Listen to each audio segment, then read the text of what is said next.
Hello everyone, we're out here on a showing and very rarely see these octopus furnaces these days.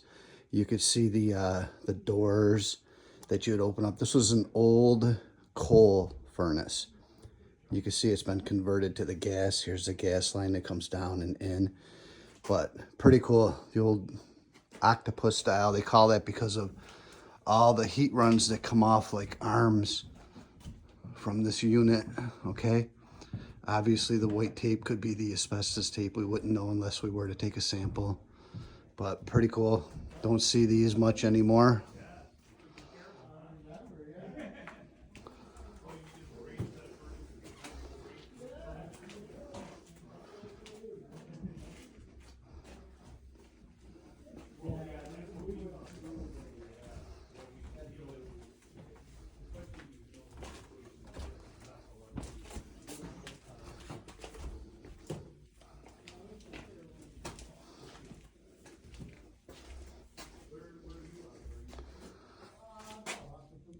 Pretty neat.